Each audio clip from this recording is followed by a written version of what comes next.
Malvinas en primera persona suma otro capítulo. En este caso tenemos del otro lado de la línea telefónica al comodoro, veterano de guerra de Malvinas retirado, Roberto Brien. ¿Qué tal, Roberto? ¿Cómo le va? Un gusto de saludarlo. Igualmente, Fernando, el gusto es mío y saludo a través tuyo y a toda tu audiencia. Roberto, ¿de dónde es nativo? Soy nativo de la provincia de Córdoba, Ajá. Fernando. Nací en un pueblo, hoy ciudad, que está ubicada al sur de Córdoba y se llama Huinca Renalco. Ajá, sí, es muy conocido. Está casi en el límite con La Pampa. Así es. ¿Había algún antecedente familiar en las Fuerzas Armadas, Roberto, que lo tentó a incorporarse? No, la verdad es que no tenía ningún antecedente familiar Ujú. y no hubo nada familiar que me atrajera, ¿no? Que me indujera a esto. Ajá. Tuve sí un hermano de mi padre que cuando yo era muy chico me inculcó el cariño por los aviones, Ujú. eso sí. ¿Y cuándo se le despertó o qué fue lo que le hizo que se despertara el interés por ingresar a la fuerza?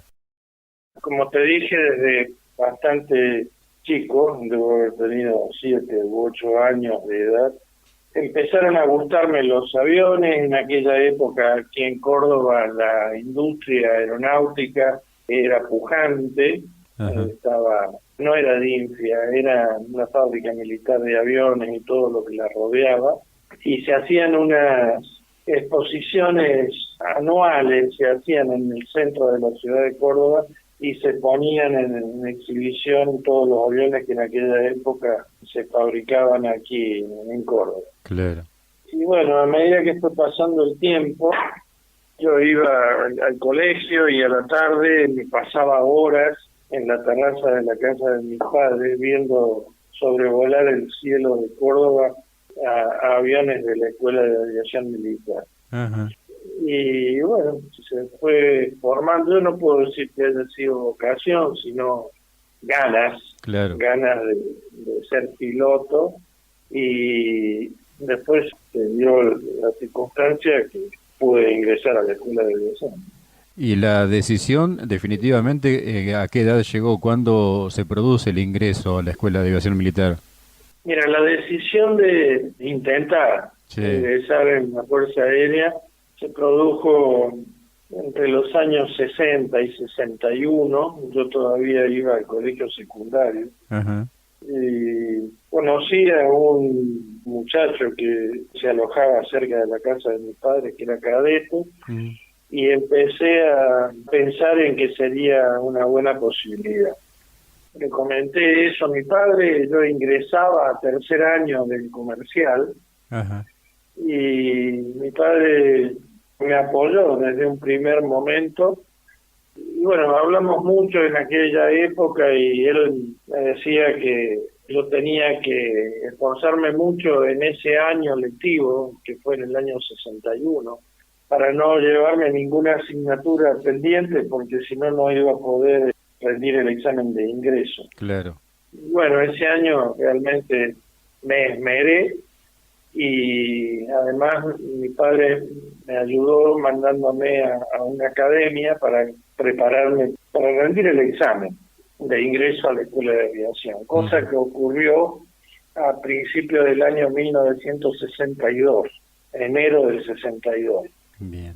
En ese momento se presentaban, eran candidatos a cadetes muchos. Ujú. Nosotros fuimos a rendir aproximadamente 1.200 Mm. y quedamos listos para ingresar cerca de 400, y yo tuve la suerte de estar entre esos 400. Exactamente, no me acuerdo el orden de mérito que Ajá. saqué, no fueron los primeros seguro, pero tampoco eran los últimos. Entonces, bueno, me defendí Está e bien, ingresé. está bien. Un número importante, igual 400 aspirantes. Sí, sí, en aquella época se presentaban mucha gente, la Fuerza Aérea era muy pujante, hacía Claro. muy buenas campañas publicitarias, Mm. y además había muchos aviones, uno los veía volar Claro. y era muy lindo. Yo ingresé en la escuela, el ingreso se produjo el 16 de enero de 1962. Ajá. ¿Y fue muy exigente la capacitación en esos 4 años? Uy, ni te cuento. Ajá. Sí, era muy exigente, muy distinto a la actualidad. Ajá. Y además yo venía de una escuela comercial, fue el único año, creo, el único año que autorizaron el ingreso con tercer año del comercial cumplido. Sí. Entonces mi conocimiento sobre todo en la ciencia dura era escaso, cosa Claro. que me llevó a esforzarme mucho. Ujú. Por otro lado, yo tenía suerte de que en ese colegio, un colegio de maristas, al Ujú. cual yo iba, me habían inculcado mucho las ciencias sociales, historia y todo esto, Sí. y eso me ayudó mucho. Y además me ayudó el hecho de que mis padres tuvieron el buen tino, de enviarme a estudiar inglés. Ajá. Entonces, el inglés ese año, 1962, fue el primer año que fue una materia de promoción, es decir, era importante, y yo tuve muchísima suerte en eso. Así que había materias que realmente las dejaba un poco de lado para dedicarme a las matemáticas, ¿no? Claro. Por otro lado, yo era único hijo, Ajá. no voy a decir que mal acostumbrado, mal enseñado, no, por el contrario, pero bueno, acostumbrado a que en casa me atendían muy bien y Ujú. cuando ingresé a la escuela en calidad de pupilo fue muy duro al principio y además la educación militar era estricta, era muy dura. Ujú. Pero bueno, posiblemente por tener recién cumplido los 16 años y el interés y deseo de llegar alguna vez a pilotear un avión me llevó a que hiciera esfuerzos y bueno, fui superando las metas que me ponían en la escuela Ujú. y pude completar los 4 años sin ningún tipo de problema. Para los que desconocemos cómo es la modalidad de la Escuela de Aviación Militar, cumplidos esos 4 años, ¿el egresado está en condiciones de pilotar un avión? En la época mía, nosotros habíamos tenido la experiencia, siendo cadetes, de volar planeadores. Ajá. Era lo único.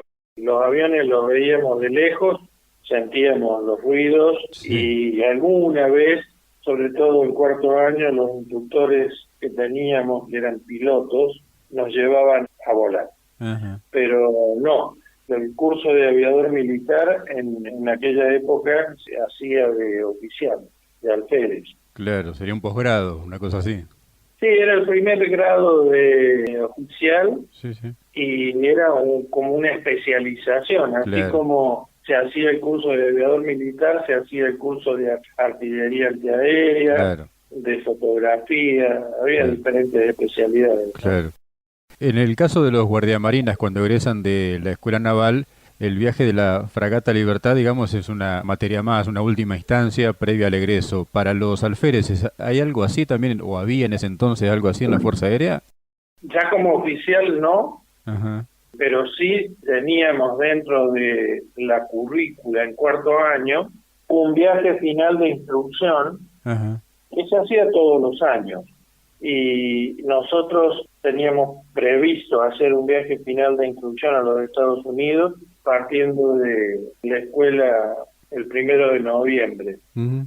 Pero no era una exigencia para el egreso. ¿Lo tenían previsto que no se realizó finalmente? Sí se realizó en parte, Ajá. porque nosotros de los 400 que ingresamos a primer año llegamos a cuarto para egresar 92. Ajá. Y en el viaje final de instrucción, en aquel momento los aviones de mayor porte eran los DC-4 Sí. y asignaron 2 aviones DC-4 para que hiciéramos el que se llamó el 10º viaje final de instrucción para cadetes. Sí. Y salimos divididos. 2/3 del curso salieron en un avión Ujú. y la otra tercera parte en otro. Sí.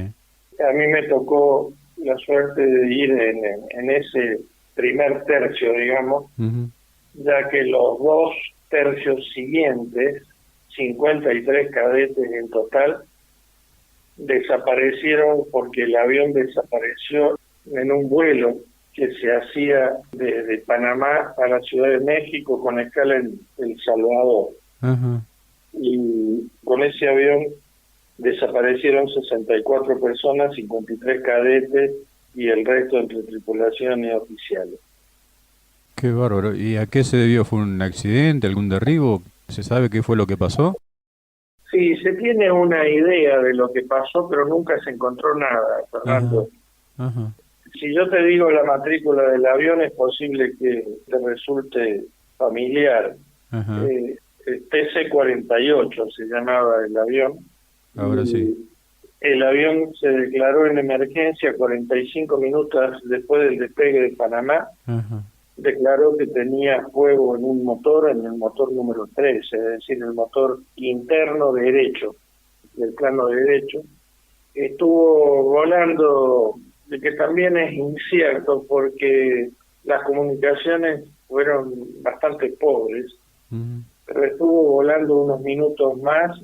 Declararon de que estaban disponiéndose para amerizar, pero luego el avión desapareció. Qué bárbaro. Nosotros fuimos a El Salvador, tuvimos la noche esa del 3 de noviembre del 65 en El Salvador, y al día siguiente regresamos a Panamá y tuvimos la posibilidad de ver las actividades de búsqueda y salvamento que se hicieron desde Panamá.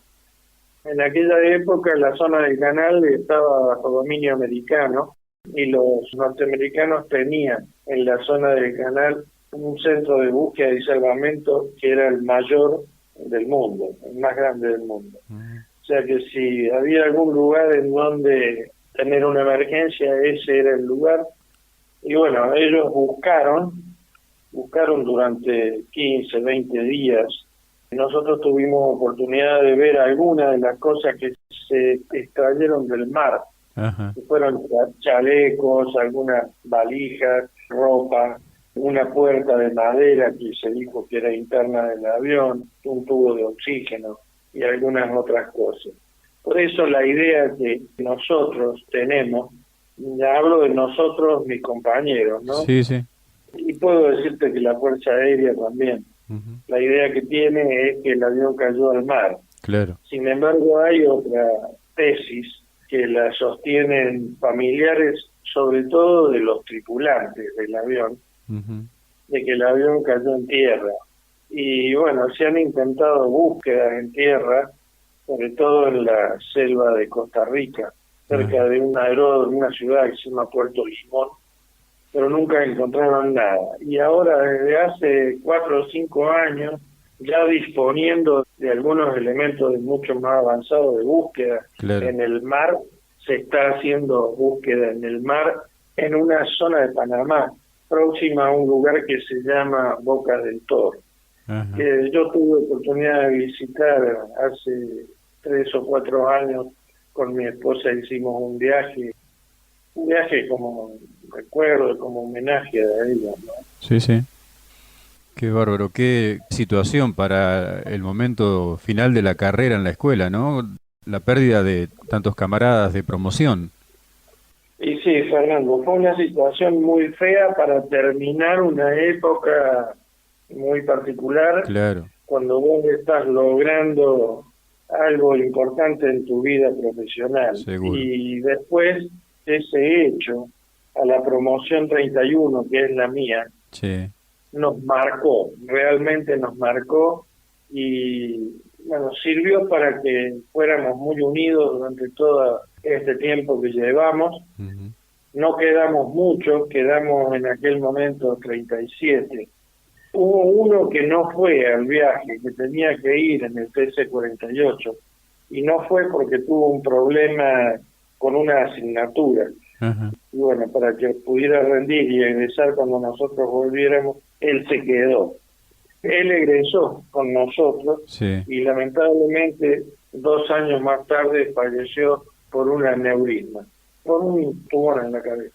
Qué bárbaro. Pero bueno, sí, fue una cosa muy triste y es un recuerdo que nosotros hemos llevado siempre pendiente, ¿no? Seguro.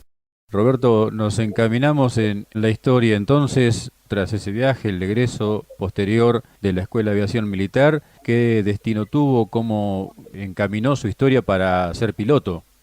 Nosotros fuimos al año siguiente, en el año 66. Toda la promoción fue autorizada a hacer el curso de aviador. Ajá. Empezamos el curso de aviador. Lógicamente hay gente que tiene capacidad para ser piloto o no. Hubo algunos que no pudieron ser pilotos Ujú. y el resto, bueno, continuamos con el curso. Yo tuve mala suerte en ese momento, Ajá. porque en junio, julio de ese año me enfermé, que implicó una internación prolongada y me separaron de vuelo. Cosa que si veníamos mal del año anterior, eso para mí fue como un golpe, un mazazo, ¿no? Porque teóricamente yo no iba a tener posibilidad de ser piloto. Ujú. Estuve 3 o 4 meses internado y después con mucho cuidado y atención médica. A fin del año 66, cuando mis compañeros terminaron el curso, yo recibí la noticia muy, muy alegre de que se me permitía volver a hacer el curso de aviador al año siguiente con la promoción siguiente a la mía. Bien. Y a partir de ese momento, y esto te lo confieso, la situación de tristeza y todo eso cambió mucho porque yo ya volaba solo cuando me separaron de vuelo. Ajá. Ya volábamos Morán Saunier, que era un avión de reacción, era importante. Sí.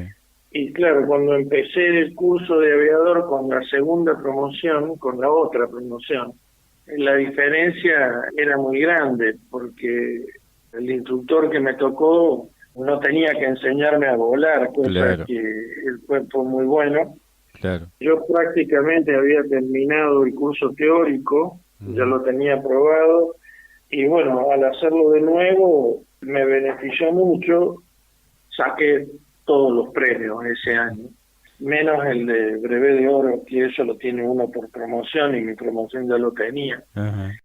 Y bueno, al ser primero del curso, eso me dio la posibilidad a fin de año de poder elegir el destino, siendo ya un aviador militar. ¿Y cuál fue la elección de destino? Mi elección Sí. fue Comodoro Rivadavia. Ajá. ¿Por qué? Porque yo hacía varios años que estaba de novio con mi actual esposa Ajá. y allí había vivienda. Y mi instructor de vuelo, en el momento en que me preguntaron a dónde quería ir, se opuso a eso y me dijo, tiene que ir a Mendoza, Ajá. porque el año que viene se va a implementar en Mendoza un curso. Era la primera vez que se hacía un curso de caza, de piloto de caza. Sí. Y bueno, me mandaron a Mendoza, y soy de la promoción que inauguró el curso de estandarización para aviones de combate, el CEPAC o CB2. Ajá. Tuve un año en Mendoza como alumno, que fue un año realmente muy lindo, porque siendo alumno tuvimos oportunidad de volar muchísimo. Ahí se habían unificado todos los Morán Saunier que tenía la Fuerza Aérea, que eran como 40. Ajá. Y nosotros éramos 30 alumnos, o sea que prácticamente teníamos un avión para cada uno. Claro. Fue un año muy lindo, en lo personal porque me casé y nos fuimos a vivir a Mendoza, una hermosa ciudad, y en lo profesional porque fue el inicio de una actividad realmente muy buena. Claro. Volé mucho ese año, volé como 450 horas de avión a reacción, que es una barbaridad impensable hoy en día. En cuanto a prestaciones, ¿cómo era ese avión respecto de los, por ahí, para los demás acá más conocidos como el A4 y demás? Bueno, tenemos que pensar que en aquella época no estaban los A4, Claro. estaban los Gloster Ah, sí. y estaban los Sabre, los F-86, que eran bastante más recientes. Sí. El Morán Saunier se utilizaba para entrenamiento. Ajá, Era un avioncito bastante más elemental, era biturbina, bimotor, ajá, pero aquí se lo había adaptado bien y se podía hacer tiro, bombardeo y navegación. Era un avioncito que andaba muy bien, ujú, era muy seguro. bien, Y bueno, para las funciones que cumplía para eso era muy bien. claro, Estuvo muchos años como avión de la escuela de caza hasta que fueron reemplazados por los Pampas. claro. Después de ese paso por Mendoza, entonces, ¿cómo siguió su historia en la fuerza, Roberto? Bueno, esto estamos hablando del año 68, fines del Sí, 68, ya se hablaba de que venían los A4B. ajá, Yo tuve dos instructores en el curso de caza.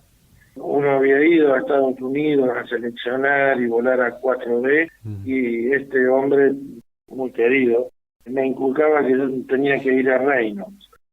Y en realidad seguía primando en mí otra cosa. O sea, no era porque no quisiera ir a Reynolds, sino porque era bastante complicado, porque no había vivienda y había que ir a vivir a San Luis y ajá, viajar todos los días a Villa Mercedes. Era medio complicado ujú, y pedí quedarme en Sabre. ajá, Y un grupo grande de la primera promoción de casa pasamos a volar Sabre, un avión excepcional, ujú, excepcional para la época. Y bueno, volé 2 años en el grupo uno de casa. O bien. sea que mis años mozos fueron de cazador. ¿Y cuándo? Volé 2 años Sí, y al fin del segundo año de Sabre, o sea, esto debe haber sido 69, fines del 70, sí, me seleccionaron para volver al CB2, pero ya no como alumno, sino como instructor de vuelo. bien. Un privilegio que no muchos tienen, Ujú, ¿no? Así que volví al CB2, fui 2 años instructor de vuelo, un honor realmente, porque tuve de alumnos y pasaron durante esos 2 años por el grupo pilotos que hoy son muy reconocidos por haber sido los jefes de cuadrilla de los aviones de caza que combatieron en Malvinas, ¿no? ah, muy bien. Qué orgullo, ¿no? Y sí, alumno directo mío fue un chico que se llamaba García, que volaba a 4C, que fue derribado. Y de esa época, bueno, Palaver, Ah, Mir González, un número grande de pilotos. Es un honor, realmente un honor muy grande. sumar sus enseñanzas para que se le coloquen las alitas en el pecho, ¿no? Y sí, yo colaboré Claro, porque éramos 10 o 12 instructores de claro. casa y todos teníamos el mismo objetivo, ¿no? ¿Y cuándo se produce el cambio de casa a transporte? Hay una etapa entre medio todavía, Ajá, Fernando. así, Sí, esto fue en el año 70 y 71. sí, En el año 70 vinieron los Canberra a la Argentina. Fueron los reemplazos de los Abraham Lincoln, que habían dejado de volar en el 69, más o menos. ujú, Y en ese grupo, en Paraná, porque los aviones fueron a Paraná, sí, fue destinado uno de los dos instructores que yo tuve en el CB2. Una persona maravillosa, de apellido Raskin, ujú, y que después de muchos años tuvo un final accidentado, se mató en Mendoza en un morán.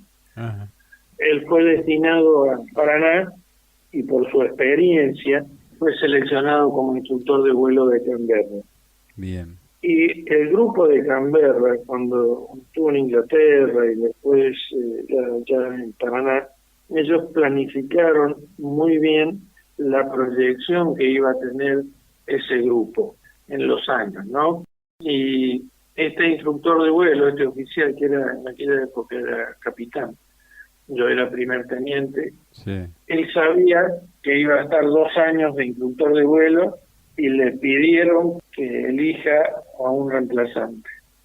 Y bueno, él tuvo el tino de seleccionarme a mí como instructor de vuelo de Canberra, vino a Mendoza en una oportunidad y fue con un Canberra. ajá, Y sentado arriba del avión, me hizo los ofrecimientos. Y realmente fue una tentación muy grande porque el avión era otra cosa totalmente distinta Claro. a lo que yo había volado. Por empezar era más grande, tenía 2 turbinas bastante poderosas y tenía unos adelantos tecnológicos para la época bastante importantes. Sí, sí. Y bueno, fui destinado a Paraná y estuve 6 años, de los cuales 4 fui instructor de vuelo de Canberra. Qué bárbaro. Y allí también tuve el privilegio de ser instructor de vuelo de muchos de los pilotos de Canberra que también estuvieron en Malvinas. Claro. Pastrán, Freijo, Arnau, Facio, Nogueira, Bredeston, Baigorri, todos ellos pasaron por mis manos. Qué bárbaro. Siendo todavía un oficial muy joven, cuánta experiencia y cuánto reconocimiento, si cabe la palabra, para su trayectoria, ¿no? Sí, la verdad es que sí, yo tuve la suerte de volar mucho. Tenía mucha experiencia, yo fui a Paraná de primer teniente viejo ya, en 4º año, pero había sido instructor de vuelo, tenía Claro. más de 4.000 horas de reactor. Era una suerte tuve yo de que se me diera eso, ¿no? Ujú. Y en Paraná volé 5 años y medio, en Canberra, llegué a cumplir como 800 horas, acumular 800 horas de Canberra, pero como en la brigada había otro tipo de aviones, no digo que nos obligaran, pero nos permitían volar otro tipo de aeronaves. Ajá. Y yo durante esos 6 años volé DC-3, C-47, Douglas, Sí. y que también sumé un montón de horas. Bueno, eran épocas en que se volaba mucho, ¿no? Ujú. Fue un privilegio llegar al grado de capitán, que es el mejor grado, la mejor jerarquía de oficial, porque uno en la unidad tiene el mando de una escuadrilla o de una compañía, ya tiene peso. Claro. Y bueno, tuve muchísima suerte, la verdad que debo reconocer. Después de eso, en el año 79, Sí. y yo sabía, porque lo sabíamos todos, tenía que irme a Buenos Aires a hacer el curso en la Escuela Superior de Guerra, Claro. porque era una exigencia para poder ascender a oficial jefe, a Sí, sí. mayor. Sí, claro. Así que prácticamente ahí se me terminaba mi época de vuelo, por lo menos por un tiempo. Así que en ese año 79 hice la Escuela de Guerra, el primer curso, Ujú. y a mitad del 80, o sea, los primeros 6 meses de 1980 hice el curso de Estado Mayor, el segundo curso, Ajá. y ya quedé destinado en el Comando de Operaciones Aéreas. Bien. ¿Qué pasó después? Sí. Y ahí nos vamos acercando al del transporte. Sí. El segundo semestre del 80 yo estaba en el Comando de Operaciones y la verdad mi ilusión era ser jefe de escuadrón de Canberra. Ajá. Pero a fines del 80 me seleccionaron junto con 4 oficiales más para hacer un curso en España Ajá. de una especialidad que la Fuerza Aérea no la tenía, que era la lucha antisubmarina. Y nos mandaron a volar Orión, Ajá. el Electra. Y estuvimos 6 meses en España, y alcancé a volar 100 horas de Electra, no como piloto, sino, bueno, iba sentado a la derecha, pero era para ver cómo eran los procedimientos y Ujú. todo esto. Y al regresamos en julio del 81 más o menos, por una situación totalmente fortuita, porque yo a Palomar no quería ir a volar, porque quería irme de Buenos Aires. Ujú. Un día el jefe de grupo de la primera brigada aérea me llamó, me convocó para dar una conferencia sobre lo que habíamos hecho en España. Cosa rara porque habíamos ido 5 y los otros 4 oficiales volaban en Palomar. Bueno, pero él me convocó a mí, yo di la conferencia y después de la charla me invitó a ir a su despacho y me preguntó por qué no volaba en Palomar y en realidad Palomar tenía 5 escuadrones un escuadrón que volaba Guaraní, un escuadrón que volaba Fokker F-27, el otro F-28, C-130 y después Boeing. Y Palomar tenía una tradición que para poder volar aviones de los últimos, de los más grandes, sí. había que hacer toda la escala. Ajá. Y la verdad que no me atraía eso. Yo en Guaraní había volado, también había sido instructor de vuelo, Claro. y yo quería volverme al interior, la verdad. Bueno, y este buen señor me preguntó qué me gustaría volar en Palomar, y la verdad es que fue una pregunta que pensé que era una broma, Ajá. y le seguí la broma, y le dije, yo, para venir a volar a Palomar quisiera volar Boeing, un Boeing 707, Sí. que era lo máximo, y eso era impensado, no se iba a dar. Y me dijo, no, Boeing no, pero si quiere volar C-130, sí. Y de ahí entré a volar C-130. Ese fue el motivo por el cual yo volé C-130. El Hércules, que es un avión que tiene distintas prestaciones, se le puede llamar. Usted me corregirá si me equivoco. Puede ser carguero, puede ser avión tanque o es el mismo con modificaciones. ¿Cómo es? Nosotros tenemos 3 versiones de C-130 Sí. actualmente. Ajá. En aquella época estaban los C-130H, que eran cargueros, Sí. teníamos, me parece que eran 10.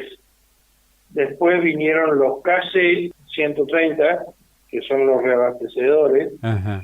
que si bien uno los ve de afuera, tienen muy poca diferencia. Tienen colgado de los planos unos artefactos que son donde van las mangueras de reabastecimiento, que son similares a los tanques externos que el H lo tiene. Ajá. Y después, durante la guerra, se compró un L100, que es la versión civil de C-130. Ajá. Pero nada que ver. O sea que el H es prácticamente un avión de carga, Sí. pero también puede llevar paracaidistas, Ujú. 68 paracaidistas, y puede llevar también personal en asientos de paracaidistas que no son muy cómodos, y después es un avión sanitario también porque lleva camilla y todas esas cosas. Y el Bien. KC externamente es parecido, pero internamente tiene en el fuselaje un tanque de combustible bastante grande. Ujú. Si no estoy confundido, lleva 36.000 litros, Ajá. que es kitipón, o sea que el avión puede ser utilizado como carguero, pero una de las funciones principales es de reabastecimiento de combustible. Bien. ¿Y ese avión se reabastece en base, se le cargan esos tanques para que después de ahí se pueda hacer el reabastecimiento a los otros aviones? ¿Es así? Sí, el KC tiene para uso propio tanques de combustible igual que el H, Bien. pero tiene una conexión interna con el tanque que va en la bodega de carga, Ajá. y el avión puede utilizar todo ese combustible, lo que le da una autonomía muy grande, ¿no? Claro. Y también puede transferir el combustible no solo del tanque que va en el fuselaje, Sí. sino los tanques que están en las alas. O sea que también puede trasvasar bastante combustible. Claro, de ahí la gran prestación que tiene de volar mucho en espera para después transferir, ¿no? Sí, Claro. sí. De cualquier manera, en situaciones normales no hay mucho problema, pero durante la guerra se dieron situaciones de tener que ir a buscar aviones que venían perdiendo combustible porque tenían Sí. orificios en los tanques Sí. y fueron conectados, y los 2 aviones llegaron en emergencia por poco combustible, ¿no? Claro. Sí, el caso de Delepiane, por ejemplo. En caso de Delepiane, sí. Roberto, volvemos a la historia el 2 de abril. ¿Dónde lo encuentra? ¿Cómo se entera de la Operación Rosario? ¿O si se enteró antes? Yo estaba destinado en el Comando de Operaciones Aéreas, Ajá. no sabíamos de Malvinas, y nos enteramos como la gran mayoría de los argentinos por la radio y la televisión. Yo la verdad tenía mucha experiencia en vuelo, Ujú. pero tenía muy poca experiencia en el avión. Entonces, mi cabecita me llevó a pensar que yo no iba a ser convocado para volar C-130 en el caso de una necesidad. Ajá. Entonces, preveyendo de que algo iba a pasar, o que iba a haber despliegue y esas cosas, yo fui a verlo a mi jefe, a mi superior, Sí. y le pedí que hiciera los trámites para que yo fuera a volar Canberra, que tenía mucha experiencia. Ajá. Y este hombre me dijo, bueno, que sí, que estaba bien, pero que íbamos a esperar todavía un poco más. Y la espera no duró mucho porque el día 6 de abril me convocaron y fui trasladado al sur, integrado en una tripulación de C-130, Directamente a Hércules. directamente a Hércules. ¿Y cómo empieza la movilización de los Hércules? Sabemos que el TC-68 fue el primero en llegar, que llevó el grupo de operaciones especiales, el que le tocó a usted como destino. ¿Cuándo empieza a realizar los vuelos continente Malvinas? Sí, no nos asignaron a un avión determinado. Ajá, El 2 de abril se utilizan 4 Hércules en la recuperación de las islas. sí, Y después el escuadrón se integra con su personal. ¿Por qué? Porque existía la certeza de que si había despliegue de las otras unidades, los C-130 iban a tener que movilizar toda esa carga. claro. Entonces centralizaron todo en Comodoro Rivadavia, Ajá, mandaron, no sé, 2 o 3 Hércules más, y de allá se iba a empezar a manejar la cosa. Pero ocurrió que cuando se decide que las tropas se quedaran en Malvinas, ujú, se decide que toda la logística sea transportada vía marítima, sí, pero la Armada decide que eso no es conveniente por la presencia de submarinos nucleares en el sur. sí, Entonces, ¿qué es lo que se conformó? Se conformó el Comando Aéreo Estratégico, y a través de ese comando se empezó a transportar gente en aviones, no en Hércules, sino en cualquier otro tipo de avión. Había F-28, F-27, aviones de aerolínea, aviones de Austral. sí, Y los C-130 hicieron la parte de la carga, del traslado de la carga. Y todo eso conformó lo que se llamó un puente aéreo sí. bastante importante. Mm, Y ese puente aéreo comenzó a operar alrededor del 10, 11 o 12 de abril, y se cumplimentó hasta el 29, 28 o 29 de abril, cuando la flota inglesa ya estaba bastante cerca de la zona. ujú, Entonces, hasta ese momento hacíamos 2 cruces entre Comodoro y Malvinas por día. ajá, Eso implicaba más o menos unas 14 horas en total, y volábamos el avión que nos tocaba, y cumplidos los 2 vuelos, otra tripulación se hacía cargo del avión por 14 horas, y así íbamos rotando claro. hasta fines de abril, que ya la cosa se complicó mucho, y bueno, el puente aéreo se suspendió. El día 28 de abril, mi tripulación, porque eran tripulaciones fijas, Ajá, mi tripulación estaba destinada en un cassette. bien. Estábamos en Santa Cruz y nos ordenaron hacer un vuelo que es bastante poco conocido, que es un vuelo a las Georgias. Ajá, ¿Por qué? Porque se estaba combatiendo en la Georgia. Un grupo de la Armada estaba combatiendo y los ingleses habían mandado 3 buques, y lo que se pretendía era tratar de atacar a los buques para que no hubiese problemas. ujú, Entonces el comando decidió una misión con 3 Canberras que iban a ir a bombardear a los 3 buques. Esos 3 Canberras fueron guiados por un Boeing 707, sí, y el cassette fue enviado antes para hacer de control aéreo adelantado. Es decir, lo que la idea que tenía el comando y que nosotros tuvimos que cumplir fue aproximarnos a las islas, a las Georgias, para que de la bahía de Grimbiken salieran los 3 buques, porque ahí estaban bastante indefensos, y en el momento en que salieran los Canberras pudieran atacar. ¿Qué es lo que pasó? Uno de los Canberras tuvo problemas y se volvió, quedaron 2, estuvieron muy próximos, pero antes de que se decidiera el ataque, la guarnición de Greenpeace en Argentina se rindió Ajá. y se suspendió la misión. Si se hubiese cumplido esa misión, el día del bautismo de fuego de la Fuerza Aérea no sería el 1 de mayo, Claro, sino que hubiese sido el 29 de abril. claro. Las misiones desde el continente a las islas, usted me decía que era con tripulación fija. ¿Cómo era el derrotero, digamos? ¿Había variación en altura? ¿Cómo volaban? ¿Antes del 1 de mayo o después del Sí, 1 de mayo? claro, están las dos etapas. Cuénteme las dos. Antes del 1 de mayo, bueno, había corredores en donde se asignaban alturas. Ajá, La ruta era directa, Comodoro, Puerto Argentino, sí, y uno durante el día podía ver los aviones que iban y venían, ajá, en el vuelo se podía ver.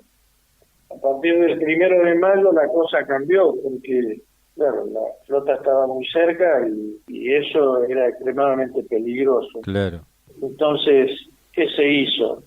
Se planificaron 6 rutas y a partir del día, me parece que fue el primer vuelo fue el 3 de mayo o 6 de mayo, no me acuerdo.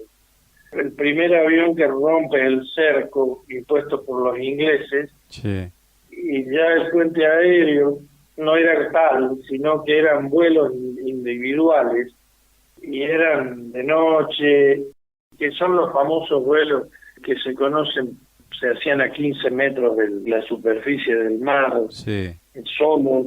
Hay que pensar que el Hércules no tiene ningún tipo de defensa, no, nada. nada, Es un avión grande, un avión lento. sí, Entonces lo que se pretendía era pasar desapercibido lo más que se pudiera, y la vía para eso era volar a 15 metros del agua, y volábamos de noche. claro. Y esos vuelos, que comenzaron a principios de mayo, fueron tan efectivos que se siguieron haciendo hasta el 14 de junio, que fue Sí. el día de la rendición. ¿Salían y volvían a la misma base, Roberto?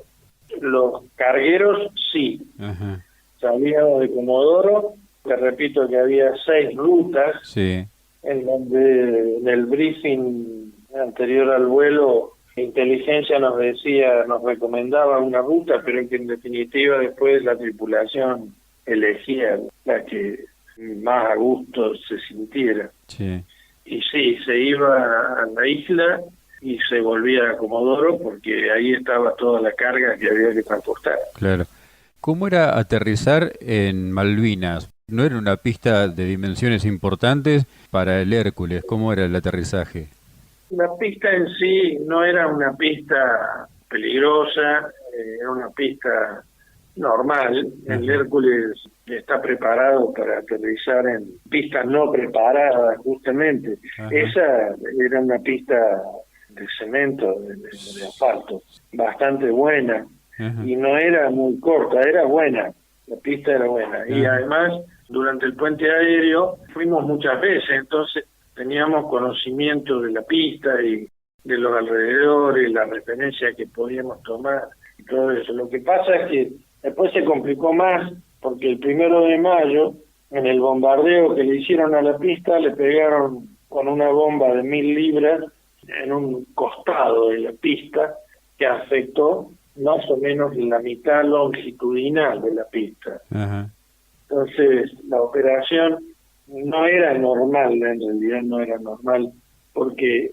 un plano pasaba sobre el edificio que había en la pista. claro, Y después, la gente que estaba en Malvinas, la gente que operaba el aeropuerto y todo esto, simularon 2 impactos más en la otra zona de la pista, ajá, que para los ingleses, cuando sacaban fotografías, le hacían pensar que la pista estaba inoperativa. Y claro, nosotros operábamos sobre esa zona.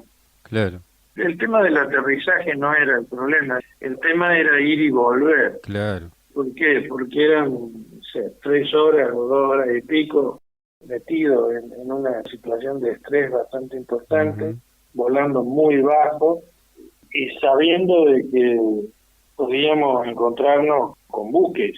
¿Les pasó de encontrarse con algún buque volando bajo? Mi tripulación en sí, una noche vimos un buque, pasamos prácticamente encima Ajá. del buque, no lo pudimos identificar, no sabemos qué fue, pensamos que era un buque avanzado inglés de estos de piquete, Sí. y que tienen que haber estado muy distendidos porque eran como las 3 de la mañana y nosotros prácticamente los saltamos. O sea, si nosotros nos asustamos mucho, me imagino, aquellos que estaban descansando en el buque también se tienen que haber asustado bastante, ¿no? Me imagino. Roberto, misiones que recuerde especialmente que le haya tocado dentro de tantas que realizó desde el continente a las islas. Algo que haya llevado como carga especial. Yo hice varios vuelos de carga y varios vuelos de abastecimiento. Ajá. Y hay dos, una y una, Sí. que son buenas para comentarla.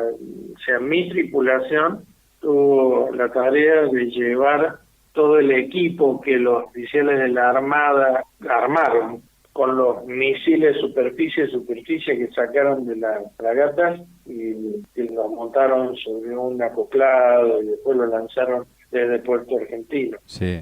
Mi tripulación fue designada, o le tocó, porque estábamos de turno, hacer el vuelo de traslado, el primer y segundo vuelo de traslado. Te digo por qué. Porque fuimos en el primero y prácticamente estábamos para aterrizar y nos hicieron volver porque había bombardeo naval Ajá. y no se podía aterrizar en la pista. Y eso implicó un segundo vuelo al día siguiente, sí, me parece que fue así.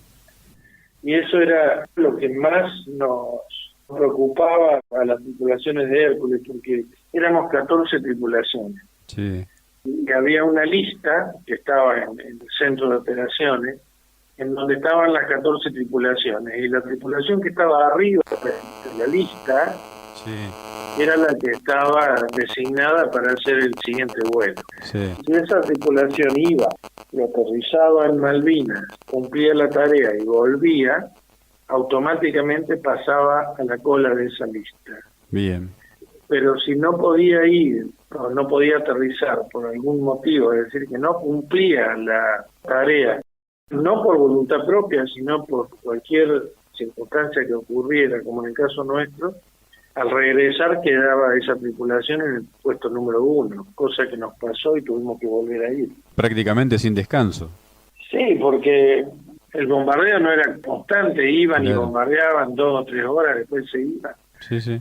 Y entonces uno tenía que aprovechar ese momento. Ujú. No me acuerdo cuánto tiempo después volvimos a salir, Claro. pero sí me acuerdo del sufrimiento que fue tener que, porque lo más peligroso era la ida y la vuelta. Claro. Una vez que ya estaba aterrizado, bueno, ya está.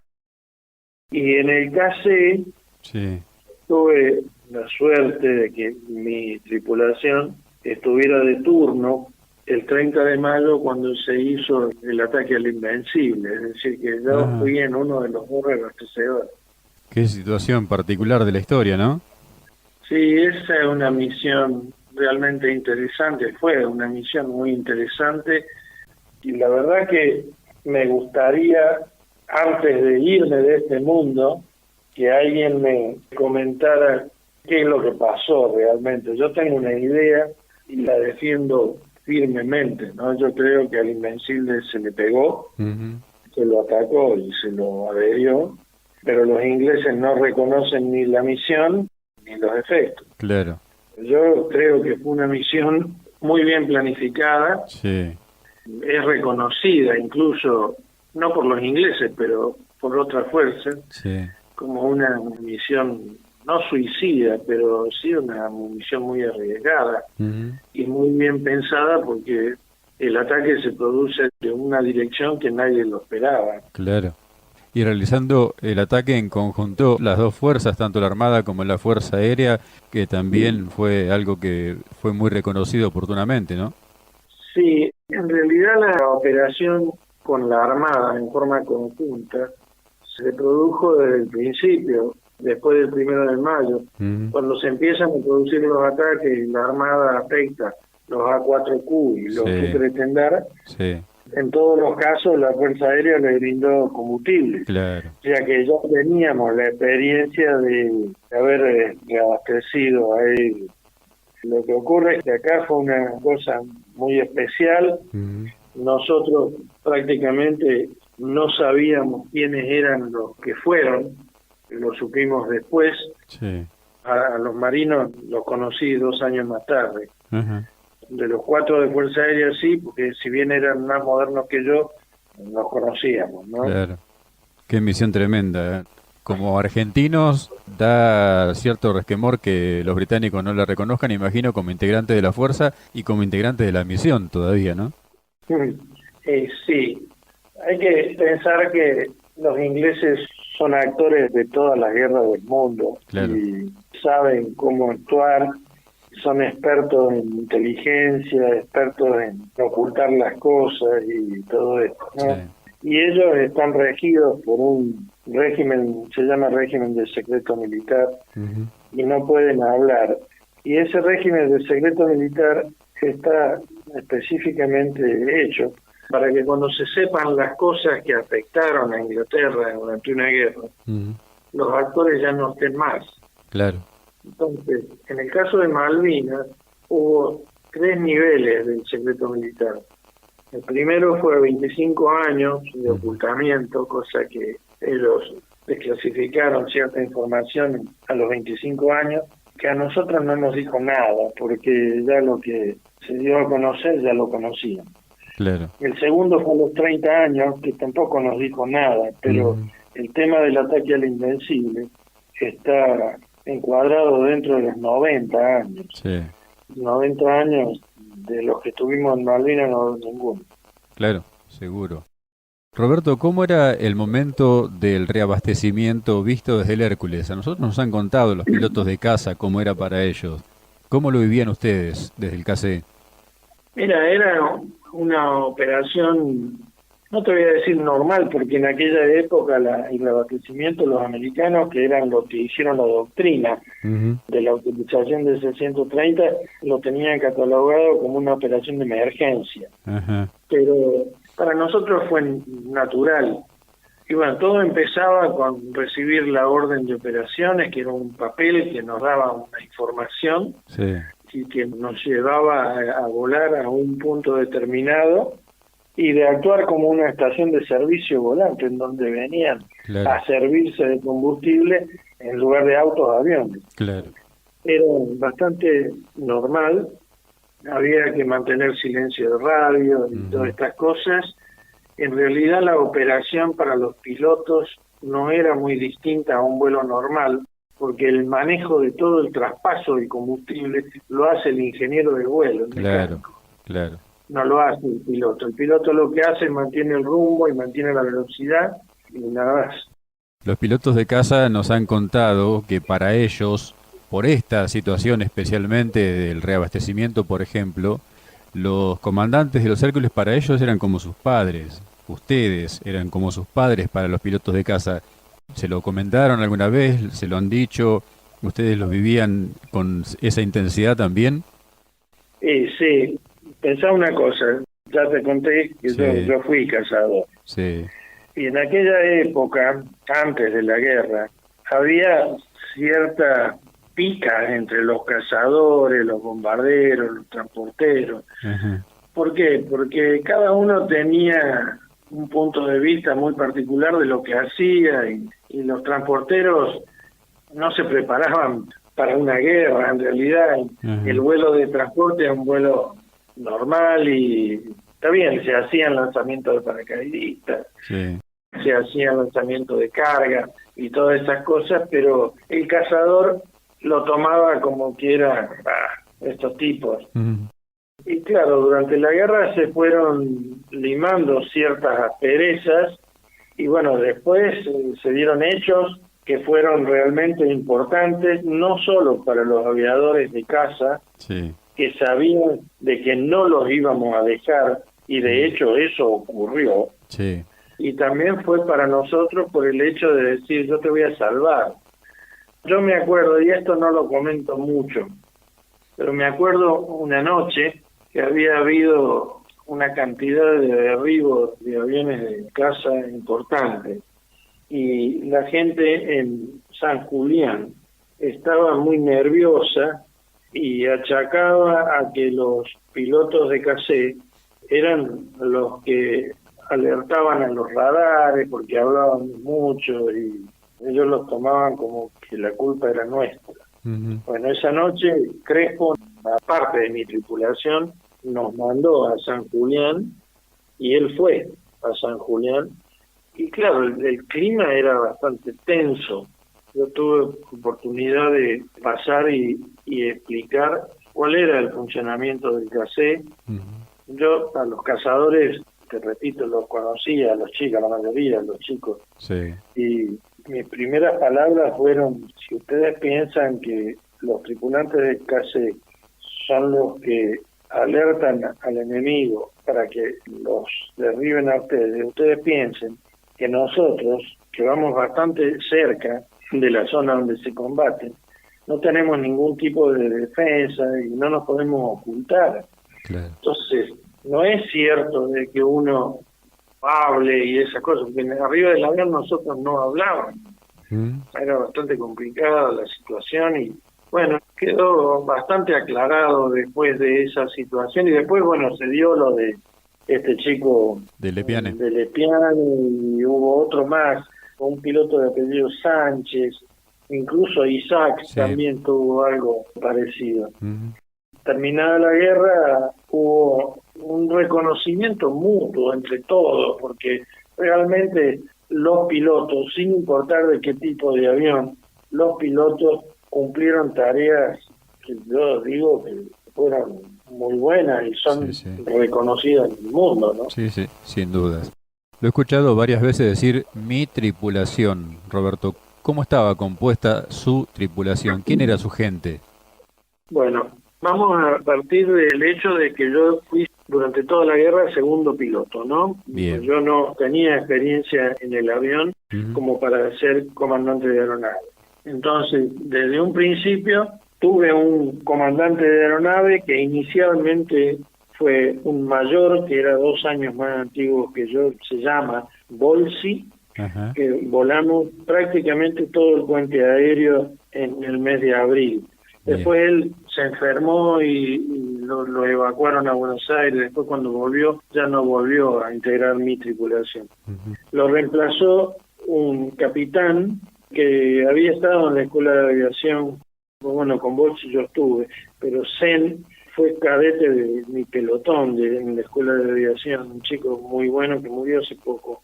Y el tercer comandante que tuve y que fue con quien volé casi toda la guerra a partir del 1 de mayo es el vicecomodoro Noé, o era, ahora es brigadier mayor. Yo fui segundo piloto toda la guerra, yo no cambié de tripulación. El navegador inicial y durante toda la guerra fue Vilmesis. Tuvimos 2 mecánicos, un mecánico era un suboficial mayor Cufré, un suboficial auxiliar Golier y 2 auxiliares de carga, que en realidad fueron 3 los que tuvimos, Sosa y Lastra inicialmente, y después Lastra por un problema, no sé, por un problema operativo, me parece que él fue cambiado de tripulación y fue a la tripulación que fue derribada. O sea que Lastra empezó a volar con nosotros y después murió. Y vino a reemplazarlo un suboficial que se llamaba Marmoni. Y cuando volábamos KC venía un observador que eran para rescates que iban rotando, había 4 o 5. Y también en los vuelos de carga a Malvinas venían un médico y un enfermero, porque siempre en el regreso traíamos heridos. Claro. ¿La descarga en Malvinas fue siempre en pista o hubo en algún momento donde se hizo la descarga, digamos, que se arrojó desde el aire? En Puerto Argentino siempre fue en la pista. Sí. Se aterrizaba, cuando el avión perdía velocidad se abría la compuerta de atrás y los auxiliares de carga empujaban los pallets que caían sobre la pista y la gente de tierra los retiraba. Bien. Hubo sí 2 misiones de lanzamiento que se hicieron sobre la otra isla porque había un regimiento de ejército que había quedado aislado Sí. y no tenía logística, no tenía comida, y se hicieron 2 vuelos en donde se lanzaron, me parece que fueron 10 toneladas de carga cada uno, Ujú. algo así. ¿Y hubo un Hércules que estuvo en versión bombardero? Sí, sí, en esa situación que el ingenio argentino sale a relucir, bueno, para hacer interdicción marítima, sobre todo a los barcos que llevaban logística, que iban solos, Sí. no había aviones que tuvieran el alcance como para ir y interceptarlos. Ujú. Entonces se armó un C-130, el Tango Charlie 68. Se le Ajá. puso una mira de Pucará y se le puso unos contenedores de bomba en las alas en lugar de los tanques. Ajá. Y sí, se utilizó. Fue una tripulación sola y muy especialmente designada. Bueno, ellos eligieron cumplir con esa tarea voluntariamente y hicieron la tarea del bombardeo. ¿Y cumplieron la misión? ¿Arrojaron las bombas? Sí, cumplieron 1 o 2 misiones. Ajá. Fundamentalmente hay una que la compartieron con aviones Canberra y hundieron un petrolero que circunstancialmente se llamaba Hércules. Ajá. Hércules contra Hércules, sí. Sí, tenía bandera liberiana, pero le Ajá. llevaba combustible a la flota. El 14 de junio, ¿cómo les llega a ustedes? ¿Dónde estaban? ¿Estaban por salir en vuelo? ¿Estaban en base en el continente? ¿Qué pensó? ¿Qué sintió? Estaba en el continente, se debo haber estado en Comodoro, no me acuerdo Ujú. específicamente, ¿no? Sí. Pero ya lo veíamos venir a eso, de que iba a haber un cese del fuego, una rendición y todo esto. Y la verdad, fue un alivio muy grande, Ujú. sobre todo por la gente que estaba en la isla, ¿no? Claro. Y como oficial de la Fuerza Aérea, ¿qué pasó por su mente? Eh, Nada, fue un alivio, sentimos un alivio muy grande porque la Fuerza Aérea perdió 35 pilotos, Ujú. no cuento los aviones, perdió los pilotos, en total perdió 55 personas. Sí. Y es muy triste, fue muy triste durante la guerra, un día ver a un piloto y al otro día no verlo más, Ujú. y pensar en la familia, pensar en que no volvía. Pero es muy triste, la guerra es muy dura y por más que uno se prepare para eso, nunca está lo suficientemente preparado para la guerra. Claro.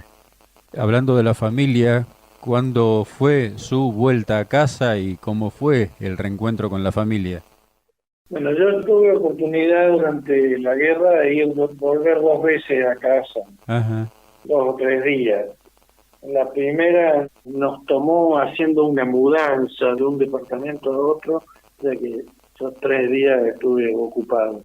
La segunda vez que volví, que fue en junio, los primeros días de junio, me indignó porque al llegar a Buenos Aires estaban todas las luces prendidas. En aquella época había el Ital Park que estaba funcionando a pleno y además se estaba jugando el Mundial Sí. de fútbol. Y yo me acuerdo que mis hijos me pidieron que los llevara al cine. Ujú. Y estaban dando en esa época, en varios cines de Buenos Aires, estaban dando una película muy linda, la película es muy buena, que se llama Carroza de Fuego, Sí. que es la resaltación de la voluntad de un inglés Ujú. en deporte, pero lo mismo, me indignó, me volví antes al sur. Nosotros, la gente de Hércules no volvió de inmediato a Buenos Aires porque nos quedamos volando para trasladar todo lo que se había llevado en los despliegues, Claro. en el repliegue, o sea que nos quedamos como un mes más volando en el sur. Ujú. Pero después, bueno, cuando llegué a casa me encontré, yo estaba casado, tenía 3 hijos, de entre 14 años la mayor y 10 años o 9 años la menor. Ajá. En casa me recibieron con mucha alegría y nadie me habló de Malvinas, nadie me preguntó. Ajá. Y esto es un trabajo que hizo mi mujer, de que no me preguntaran nada y esas cosas. La verdad que yo cuando volví de Malvinas no quise hablar mucho. Ese año 82 después seguimos volando mucho. Hércules tenía vuelos programados a Europa, a Estados Unidos, a Marambio, y volábamos mucho. Ujú. Después también me mandaron un mes a Brasil en un intercambio, o sea que tuve poco tiempo en casa. Seguí volando en el año 82 y en el año 83, en julio del 83, yo hice un vuelo a Medio Oriente y en ese vuelo me enteré que la Fuerza Aérea me designaba como observador militar en la zona de Medio Oriente, así que en julio dejé de volar, empezamos a prepararnos porque la comisión era por 2 años y con toda la familia. Claro. Así que pasó rápidamente y todo muy desapercibido y la cabeza ocupada en otras cosas, así que de Malvinas se habló poco en casa. Ujú. Cuando volvimos de Medio Oriente, que volvimos prácticamente a comienzo del 86, ya en la Argentina se hablaba poco de Malvinas, así que pasó, no sufrí tanto como otros, ¿no? Sí, sí. De cualquier manera, ninguno de nosotros fue preparado para sobrellevar un estrés postraumático. Quienes estuvimos más o menos preparados lo supimos sobrellevar y aquellos que no, la pasaron muy mal. Sí, claro. Yo me retiré en el año 94 Ujú. y no se hablaba mucho de Malvinas y bueno, después tuve la suerte en el 95, ya de retirado, me contrató Naciones Unidas como funcionario especialista en aviación y me fui, estuve 11 años en el exterior. Muy bien. Y de Malvinas, durante gran parte de ese tiempo no hablé yo, Ujú. a pesar de que yo volví en el año 2005. En el 2000, estando destinado en una misión en el Congo, en el ex Congo Belga, Sí. tuve oportunidad de conocer a 3 oficiales ingleses que habían estado en Malvinas. 2 del ejército, 2 coroneles del ejército, en forma separada, ¿no? Ajá. Tenían un cargo bastante alto dentro de las tropas. Yo era civil, yo estaba como civil. Sí. Y un día, por un problema de aviación, tuve oportunidad de conocer a uno. Fue una situación bastante tensa porque él pretendía pasar sobre la autoridad que yo tenía de jefe de todos los medios de aviación. Y en una reunión en público, él hizo mención a que la administración civil de la misión se oponía a que ellos cumplieran su tarea y no nos conocíamos, él tampoco me conocía a mí. Yo era el único civil que estaba en esa reunión y el hombre, yo notaba que estaba nervioso y en un momento determinado paró su charla y vino, se paró frente a mí y me dice, ¿usted quién es? Y yo le dije, bueno, mire, antes que nada yo soy el coronel fulano de tal de la Fuerza Aérea Argentina, soy veterano de la Guerra de Malvinas y soy el responsable de la aviación con quien usted tiene un problema y estoy acá para ayudarlo a solucionar ese problema. Ajá. Muy respetuoso y él tampoco me faltó el respeto, mucho menos, ¿no? Pero bueno, el hombre se quedó serio, estábamos los dos parados, yo y una fila de sillas entre medio. Y yo dije, bueno, acá, si este hombre se enoja, vamos a terminar mal. Y se cuadró, me saludó militarmente y me dijo, mi coronel, yo también estuve en Malvinas y sé que vamos a solucionar los problemas. Así que le agradezco que esté acá. Y después, bueno, los problemas se solucionaron. Ujú. Él fue reemplazado por otro oficial del ejército que también había estado en Malvinas y pidieron venir a mi oficina y charlar y La verdad es que fue una cosa bastante agradable. Ujú.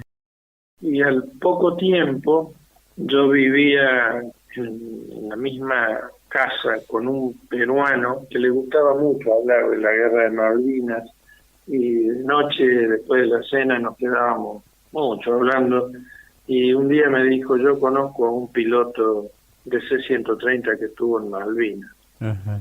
Le digo: bueno, ¿quién es? Porque yo lo conozco. Y me dijo: no, vos no lo conocés. Le digo: pero ¿cómo no lo voy a conocer si éramos 14 tripulaciones, a 3 oficiales por tripulación? No éramos muchos. No, me dice: lo que pasa es que era inglés, es inglés. Ajá. Y me picó el bichito, le pregunté dónde estaba, me dijo que estaba en la ex Yugoslavia, él estaba a cargo del aeropuerto, y bueno, todavía estaba en actividad en la RAF. Y me dije: bueno, algún día me gustaría conocerlo. Y me dijo: bueno, algún día lo conocerá. Y al poco tiempo, un día vino y me dijo: mi amigo inglés pidió el retiro de la RAF, va a entrar en Naciones Unidas en el Mm. área de aviación Mm. y viene destinado al Congo. O sea, fue Qué un bárbaro. balde así de agua fría, una sorpresa muy grande, porque yo era jefe de aviación y venía a trabajar conmigo. Sí, sí. Bueno, lo ubiqué en Nueva York y estuvimos hablando por teléfono, hablamos varias veces, y le ofrecí que mientras él se acomodara en el Congo, viviera en mi casa. Y bueno, estuvo 45 días en mi casa y hablábamos muchísimo. Mis preguntas fueron siempre qué había pasado con el Invencible. Ajá. Él me hacía otras preguntas de cómo operábamos en la pista y todas estas cosas. Y la verdad es que nunca me dijo, siempre tuvo una respuesta así media Evasiva. evasiva.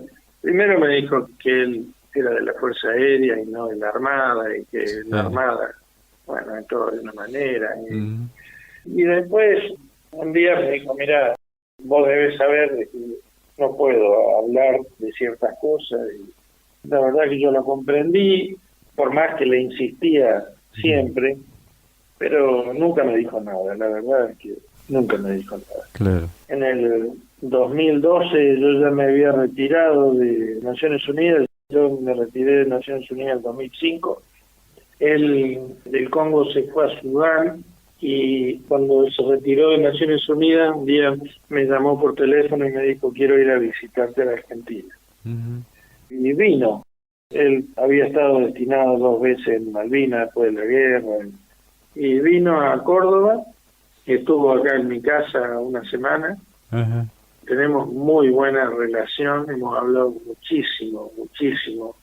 Yo lo llevé a la Escuela de Aviación Militar, pedí las autorizaciones correspondientes, ¿no? Sí. Y fue muy bien tratado, y él habló muy bien de la Fuerza Aérea.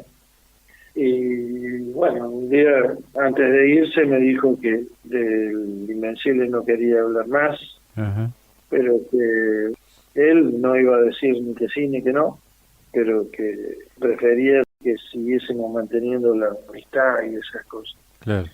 Y esa cosa comprensible. Y hace 3 años yo fui a Inglaterra con mi esposa y estuvimos una semana en su casa. Ajá. Y tenemos muy buena llegada, muy buena amistad. Es un muy buen profesional, una excelentísima persona. ¿Cómo es el nombre? Se llama Christopher O'Brien. Ajá. Acá en Córdoba, cuando él estuvo, dimos una conferencia en conjunto y nos invitaron a un programa de radio. Y la persona que nos hizo la entrevista dijo una cosa muy cierta. Dice: qué extraña coincidencia tienen ustedes.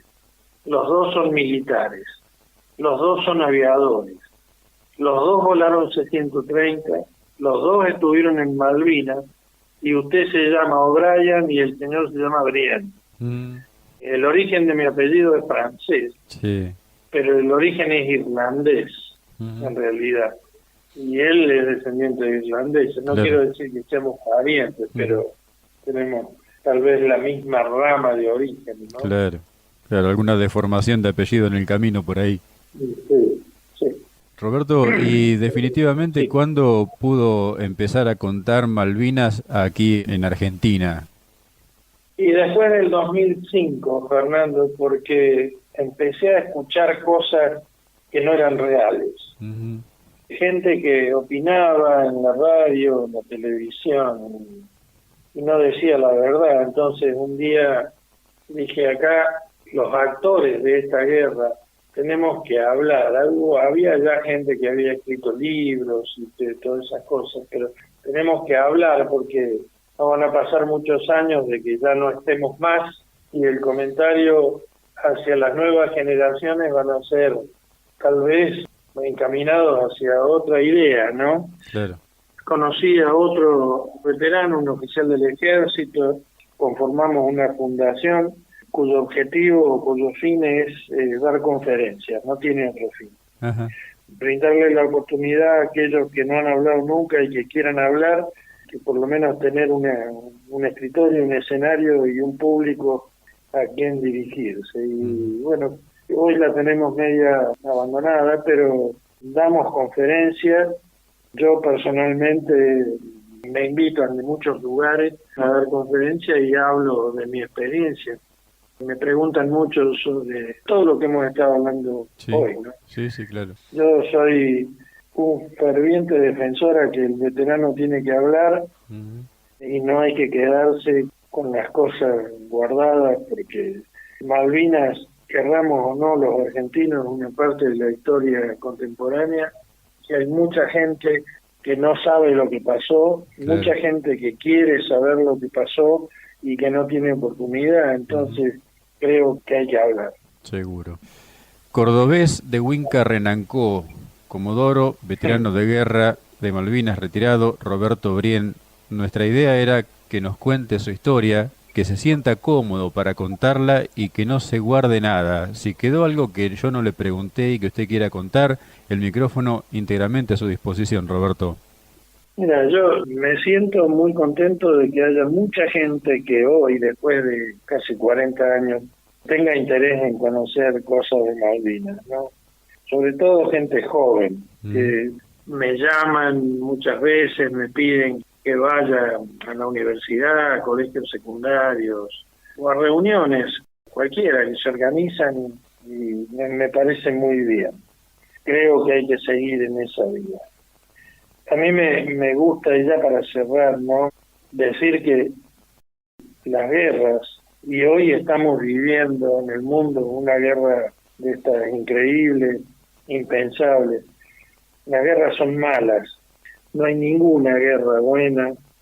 Ir a la guerra es el último paso de una larga, larga caminata que debe ser resuelta por otras vías, porque lo que deja una guerra es algo muy agrio y por más que uno lo pueda sobrellevar, es muy duro. A mí la guerra personalmente me dejó el conocimiento de que yo estaba bien preparado, mental y profesionalmente, y siempre lo digo y lo reconozco en público, le reconozco a mis instructores, a mis profesores, lo que hicieron conmigo en la época de cadetes y después en la época de oficiales también. La guerra me dejó la tranquilidad de que yo, siendo muy joven, un joven cadete de primer año, juré la bandera y asumí una responsabilidad de defenderla, y cuando la patria me lo pidió, cosa que nunca lo pensé que iba a pasar, pude cumplir con ese juramento. Yo creo que uno tiene que ser coherente con eso y cuando asume una responsabilidad debe cumplirla. Que a veces, sobre todo el militar que se prepara para una guerra, se queja de que no tiene los recursos, que no tiene los medios. Bueno, las guerras son impensadas y a veces, la mayoría de las veces se da de que uno no está equipado con el 100% de lo que necesita o de lo que quiere, y sin embargo hay que usar todo lo que uno tiene para cumplir con ese objetivo, ¿no? Ha sido muy lindo poder charlar con vos, Fernando, y con mucha gente que seguro nos va a escuchar, y a disposición para cuando quieras, vos o cualquiera que quiera o que necesite conocer algo de Malvinas, yo estoy disponible. Un fuerte abrazo, Roberto, y muchísimas gracias por su tiempo y por su gran aporte a nuestra historia y a nuestra patria. Un abrazo grande, Fernando, hasta pronto.